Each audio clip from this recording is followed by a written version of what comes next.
Hello students, Neena Hindi classes में आपका स्वागत है। आज हम डीएवी कक्षा 5वीं हिंदी भाषा माधुरी का पाठ 18 बेटीना का साहस पढ़ेंगे। बेटीना का साहस बच्चों एक लड़की की कहानी है जिसका नाम बेटीना बेचगार्ड है, जो कि लंदन में रहती है। ठीक है, इसके जीवन में एक बहुत बड़ी दुर्घटना हो जाती है और उस दुर्घटना की वजह से इसके शरीर पर बहुत सारी चोटें आती है, लहूलुहान हो जाती है ये, और इसको बहुत सारी मुसीबतों का सामना करना पड़ता है। लेकिन इसने अपने साहस से और कड़ी मेहनत से अपने जीवन में आई हर बड़ी से बड़ी मुसीबत को हरा दिया और आखिरकार अपनी मंजिल को पा लिया। तो आइए इस कहानी को शुरू करते हैं और जानते हैं कि बेटीना कितनी साहसी लड़की है और वो किस प्रकार से अपने जीवन में आई हर मुसीबत को हराकर और अपनी मंजिल को पाती है। तो आइए शुरू करें। बेटीना बेचगार्ड लंदन इंग्लैंड में रहती है। वह नृत्य नाटिकाओं में प्रमुख भूमिकाएं निभाती है। ठीक है, तो बेटीना बेचगार्ड इसका पूरा नाम है और ये लंदन में इंग्लैंड में रहती है। ठीक है, वह नृत्य नाटिकाओं में प्रमुख भूमिकाएं निभाती है। नृत्य मतलब डांस होता है, जो डांस करते हुए नाटक का जो हिस्सा होता है नृत्य के द्वारा जो कुछ कहानियों को समझाते हैं, तो इस टाइप के नृत्य नाटिकाओं में ये प्रमुख भूमिकाएं, अलग अलग तरीके की भूमिकाएं ये निभाती थी। नृत्य और उसका शौक और आय दोनों का साधन है। ठीक है, तो नृत्य करना उसका शौक भी है और उसकी आय का साधन भी, मतलब इनकम भी इसको इसी से होती थी कि वो उसके कमाई का साधन भी है। जब वह 19 वर्ष की थी तब उसके साथ एक भयानक दुर्घटना हुई। ठीक है, कितने वर्ष की थी? 19 वर्ष की। तब इसके साथ में एक भयानक दुर्घटना हुई। वो क्या थी? इसके माता पिता उन दिनों इंग्लैंड के एक दूसरे नगर में रहते थे। उस दिन अवकाश था। ठीक है, ये उनके साथ में नहीं रहती थी क्योंकि ये अपना काम करती थी, नृत्य नाटिकाओं में भूमिकाएं निभाती थी और इसके माता पिता इंग्लैंड के दूसरे नगर में रहते थे। अब एक अवकाश का दिन था और ये पूरा दिन आराम करना चाहती थी। लेकिन वो भोजन की सामग्री खाने का सामान लेने के लिए वो घर से बाहर निकली। पैदल चलने वालों के लिए वो सुरक्षित स्थान जो होता है, रास्ता साइड से, वो वहां से सड़क पार कर रही थी आराम से, और तेज गति से एक आ रही कार ने उसे टक्कर मार दी। ठीक है, जो पैदल चलने का रास्ता होता है वो आराम से चल रही थी वहां पर, लेकिन एक तेज रफ्तार से आती हुई गाड़ी ने उसको टक्कर मारती, वो गाड़ी के ऊपर गिर गई और आगे के शीशे से टकराई। शीशा चूर चूर हो गया। कार चालक ने तेजी से ब्रेक लगाई। बेटीना लगभग 3 मीटर ऊंचा उछली। ठीक है, शीशे पे गिरी, शीशा चूर चूर हो गया। अब शीशा चूर चूर हो गया जिसके ऊपर ये गिरी है, तो सोचो इसको खुद को कितनी चोटें लगी होगी उस शीशे से। ठीक है, अब कार चालक ने एकदम से ब्रेक तो लगाई, लेकिन ये उस ब्रेक लगाने से बहुत तेजी से 3 मीटर ऊंचा उछली। ठीक है, सड़क पर लगी लोहे की सुरक्षा बाड़ से टकराकर वह धड़ाम से सड़क पर गिरी। उसका सिर फट गया। तो कितनी जबरदस्त दुर्घटना हुई इसके साथ, कितना जबरदस्त एक्सीडेंट हुआ इसका कि ये 3 मीटर ऊंचा उछली और जो साइड पे जो लोहे की बाड़ लगी हुई थी उस पे टकराई और सड़क पर धड़ाम से गिरी, जिससे कि इसका सर फट गया। चेहरा लहू लुहान हो गया। लहू लुहान मतलब कि खून से भर गया, क्योंकि ये गिरी जब इसका सिर फट गया तो इसके बिल्कुल एकदम ये लहू लुहान हो गई, खून ही खून इसके चेहरे पर आ गया सिर से निकलता हुआ। टांग के निचले हिस्से में बहुत चोट लगी। वह बुरी तरह घायल थी। शरीर का प्रत्येक भाग जख्मी था। ठीक है, हर भाग पे कुछ ना कुछ चोटें लग गई थी, इतनी ज्यादा चोटें इसको आई थी। वह अचेत हो गई। अचेत हो गई मतलब बेहोश हो गई। ठीक है, उसमें कोई चेतनता नहीं थी, उसे कोई होश नहीं था, उसे कुछ नहीं पता था। सड़क की दूसरी ओर से एक और कार आ रही थी। ठीक है, दूसरी ओर से एक और कार आ रही थी और उसमें लंदन के सुप्रसिद्ध चिकित्सक टेरेंस लेविस और उसकी पत्नी जिल सवार थे। ठीक है, दूसरी ओर से जो कार आ रही थी उसमें एक बहुत ही प्रसिद्ध मतलब फेमस चिकित्सक मतलब डॉक्टर जिनका नाम था टेरेंस लेविस और उनकी पत्नी थी जिल सॉरी, वो उसमें सवार थे, उसमें बैठे हुए थे उस कार में। उन्होंने हवा में उछलती बेटीना को देखा, उनके सामने हुई ये दुर्घटना और कार रोक दी। जैसे उन्होंने देखा ऐसा हुआ तो उन्होंने अपनी कार रोक दी। उनकी पत्नी ने कार फोन से एम्बुलेंस को सूचना दी। कार में जो फोन लगा होता है उससे उसने एम्बुलेंस को सूचना दी कि एम्बुलेंस जल्दी से आए और उसे अस्पताल लेके जाया जा सके। जब डॉक्टर लेविस उसके पास पहुंचे तो उसकी नाड़ी नहीं चल रही थी। ठीक है, तो लगा कि वो उसकी मृत्यु हो गई क्योंकि उसकी नाड़ी नहीं चल रही थी। एक अन्य कार चालक ने लेकिन क्या किया, डेनफोर्ड ने, जिसका नाम था डेनफोर्ड, उसने अपनी कार रोकी और दुर्घटना स्थल पर पहुंचा। उसने बेटीना को सांस देने का प्रयत्न किया और कुछ ही देर के बाद फिर उसकी नाड़ी चलने लगी। जैसे उसको सांस दी गई उसकी नाड़ी चलने लगी और लगा कि हाँ वो जीवित है, उसमें कुछ सांसें बाकी है। उसे एम्बुलेंस से अस्पताल पहुंचाया गया। 1.5 घंटे बाद उसके माता पिता अस्पताल पहुंचे क्योंकि वो दूसरे नगर में रहते थे ना, वहीं के लंदन के दूसरे नगर में रहते थे, इसलिए उन्हें 1.5 घंटा लगा। जैसे उनको खबर पहुंची तो उनको 1.5 घंटा उसके पास आने में लगा। बेटीना जीवित थी लेकिन पूरा शरीर बुरी तरह घायल था।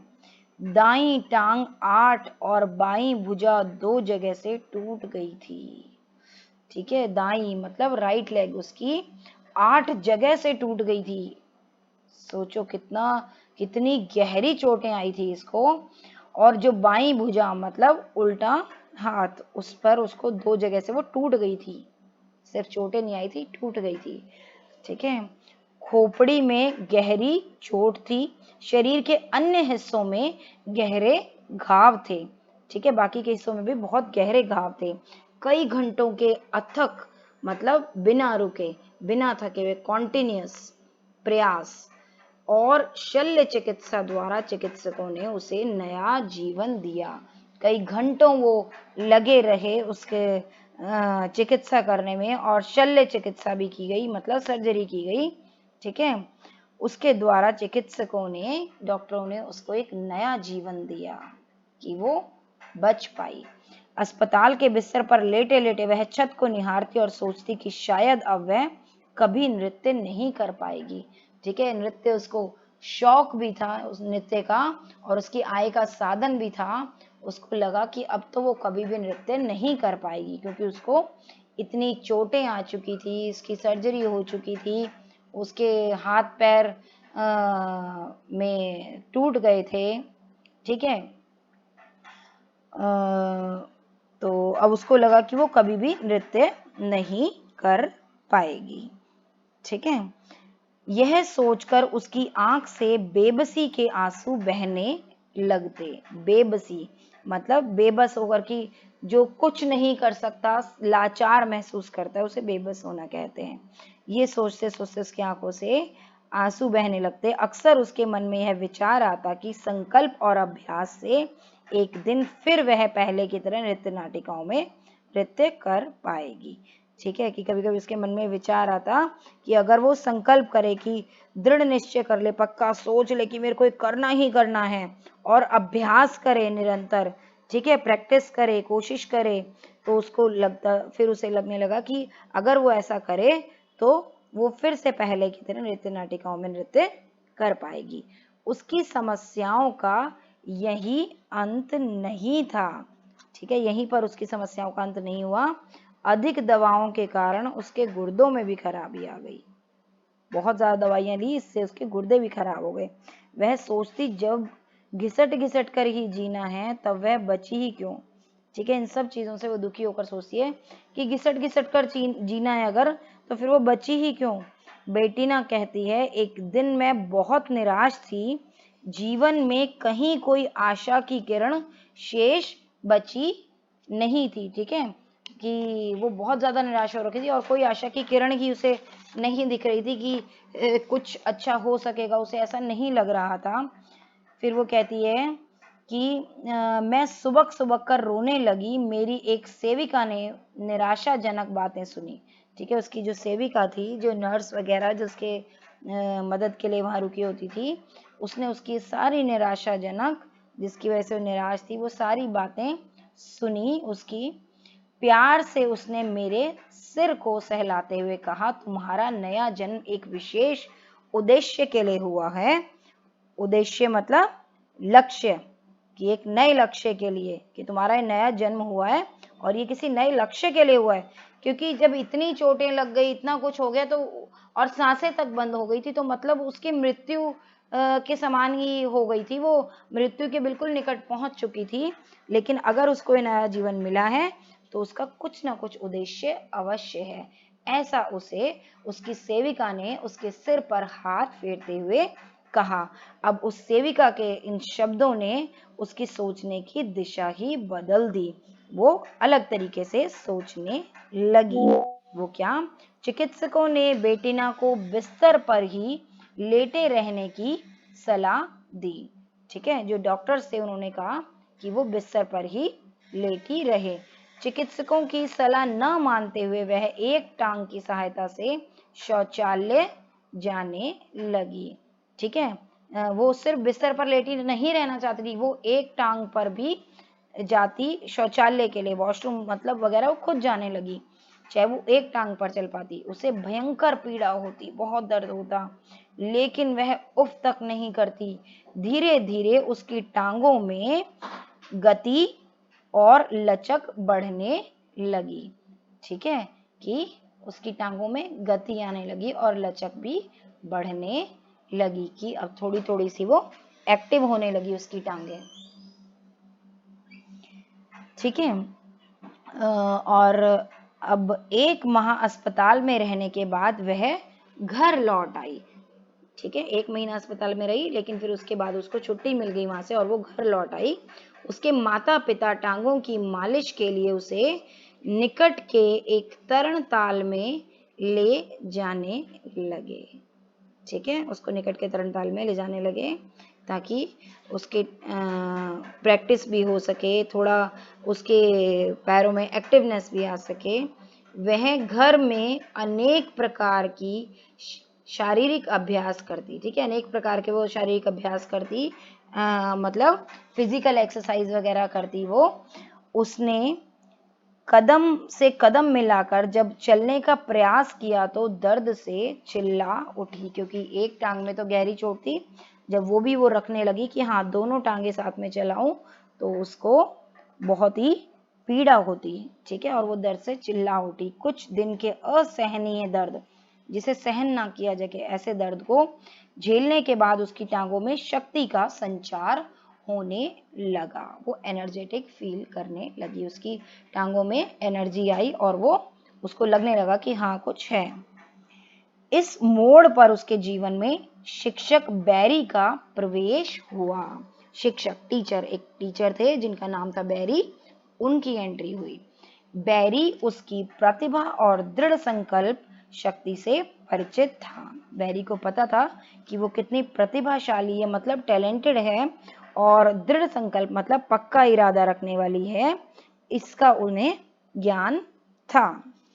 बेटिना ने उसके सामने नृत्य केंद्र में जाने की इच्छा व्यक्त की।